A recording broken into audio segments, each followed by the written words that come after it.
Assalamualaikum warahmatullahi wabarakatuh. Selamat siang semuanya. Bagaimana kabarnya semua, baik? Jadi sebelum memulai pelajaran hari ini, mari kita berdoa terlebih dahulu bagi ketua kelasnya dan Baik, sebelum kita mulai pelajaran hari ini, alangkahnya kita berdoa. Berdoa dimulai. Berdoa selesai. Nah, selanjutnya, jadi tujuan pembelajaran Bapak hari ini yaitu bagaimana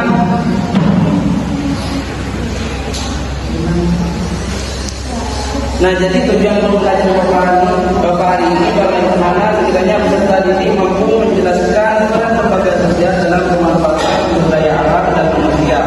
Yang kedua, peserta didik mampu menganalisis kualitas peran lembaga sosial dalam pemanfaatan sumber daya alam dan manusia. Nah, yang terakhir, peserta didik mampu mengidentifikasi bagaimana meningkatkan kualitas peran lembaga sosial dalam pemanfaatan sumber daya alam dan manusia di Indonesia. Baik, sekarang kita lanjut pada pembelajaran hari ini. Mengingat pelajaran yang sebelumnya, pertemuan sebelumnya kita membahas tentang sumber daya alam.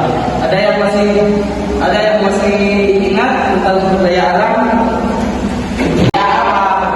Sumber daya alam adalah segala sesuatu yang berasal dari alam yang dapat dimanfaatkan untuk memenuhi kebutuhan manusia, Pak. Nah, ya benar. Jadi sumber daya alam itu terbagi dengan dua jenis.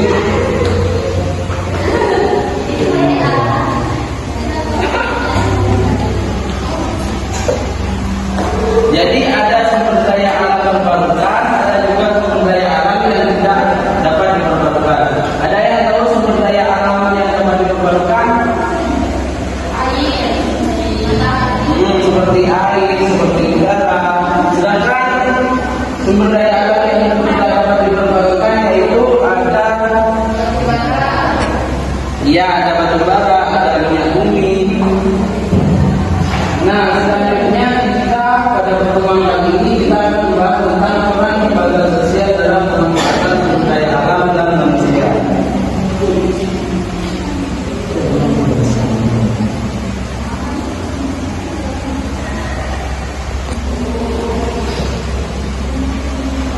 Nah, ada yang tahu apa itu lembaga sosial? Nah, jadi lembaga sosial adalah lingkungan norma dan aturan yang terbentuk dalam masyarakat untuk mengatur perilaku dan memenuhi kebutuhan hidup bersama.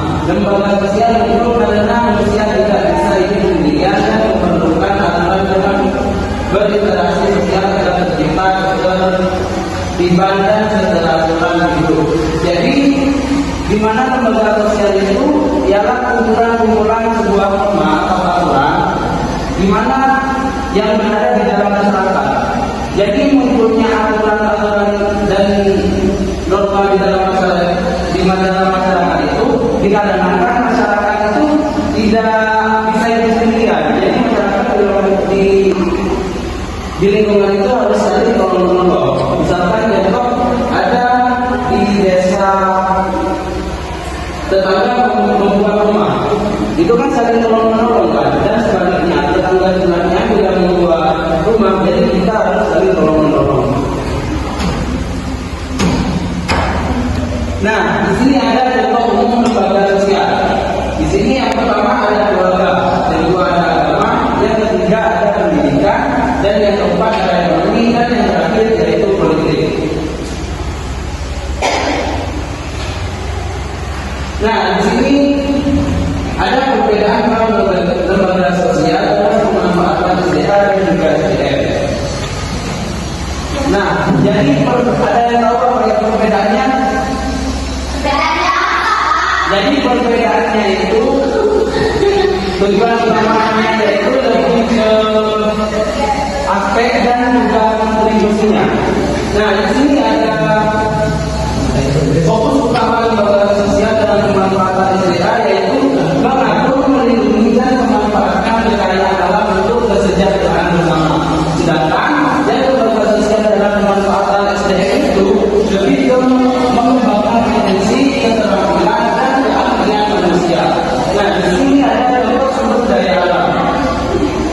Contoh sumber daya yang dalam pemanfaatan SDA itu seperti hutan, air, tanah, tambang, hasil laut. Jadi ini lebih ke kayak di lingkungan itu. Sedangkan yang lembaga sosial dalam pemanfaatan SDA ini dia lebih ke tenaga kerja, keahlian, lebih ke tenaga kerja. Nah, di sini fungsi lembaga sosial dalam pemanfaatan SDA ini mengatur pemanfaatan SDA agar berkelanjutan, mencegah eksploitasi berlebihan, dan juga melestarikan. Tadi kan ada 5 apa saja? Ada yang pertama lembaga ada lembaga agama, lembaga pendidikan, lembaga politik, dan juga ada lembaga ekonomi. Nah, di sini yang pertama yaitu lembaga sosial keluarga. Jadi lembaga sosial keluarga ini berperan untuk menanamkan nilai-nilai lingkungan sejak dini.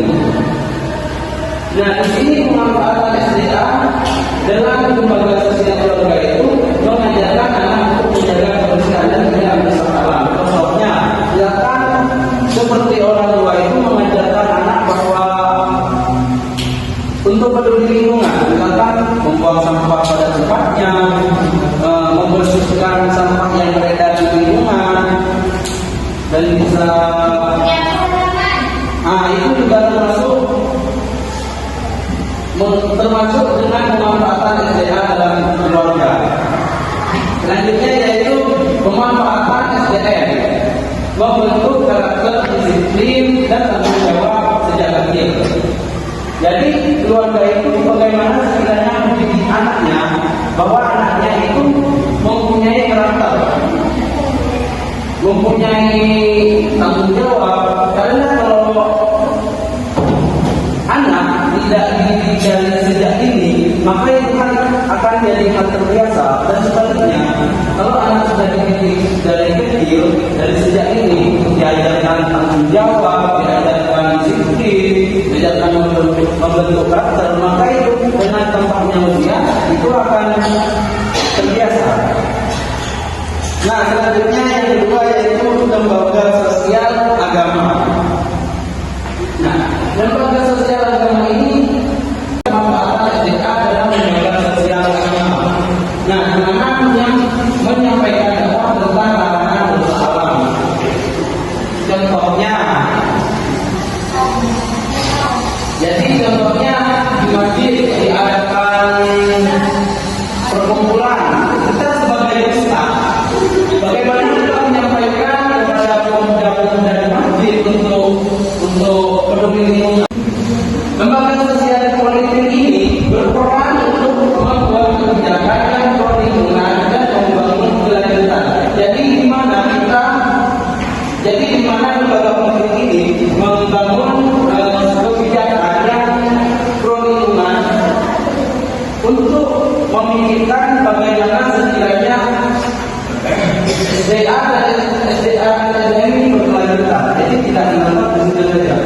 Di sini ada pemanfaatan SDA dalam lembaga sosial politik.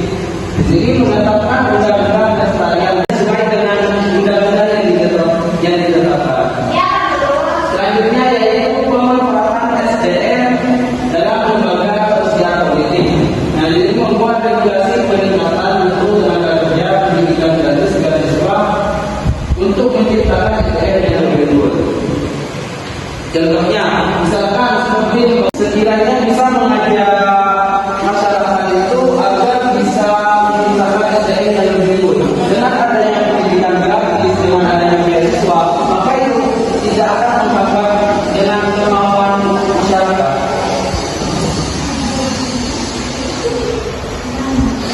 Nah, di sini kesimpulannya, semua lembaga sosial memiliki peran penting dalam mengatur, membimbing dan mendidik masyarakat agar bisa memanfaatkan sumber daya alam dan manusia secara dan berkualitas serta memperhatikan aspek kehidupan sosial dan lingkungan. Ada yang masih belum paham? Apabila ada yang masih belum paham bisa ditanyakan.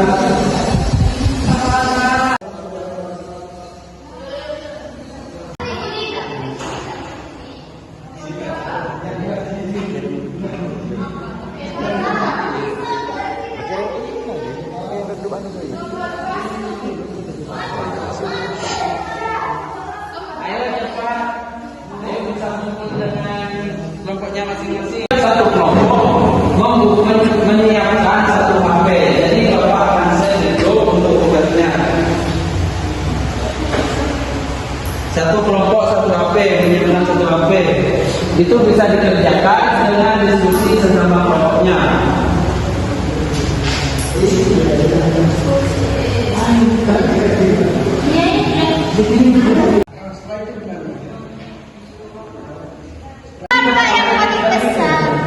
Munculnya di mana? Di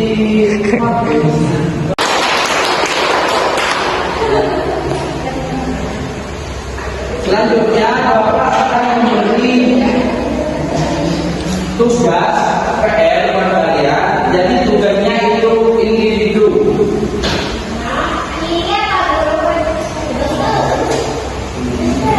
Tugasnya berupa individu. Jadi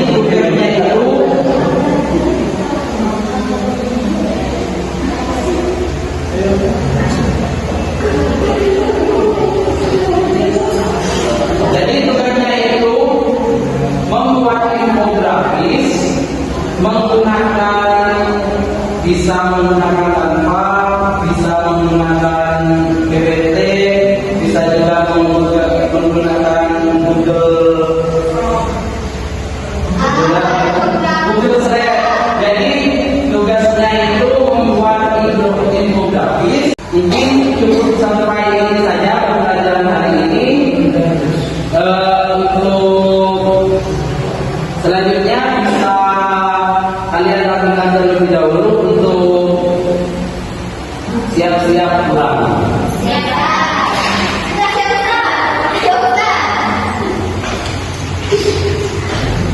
Baik Bapak ini, semoga pertemuan hari ini bermanfaat untuk kalian.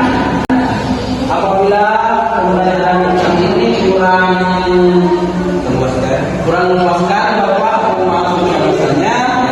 Bapak akhiri, Assalamualaikum warahmatullahi wabarakatuh. Jangan lupa PR-nya disebutkan di depannya anak-anak.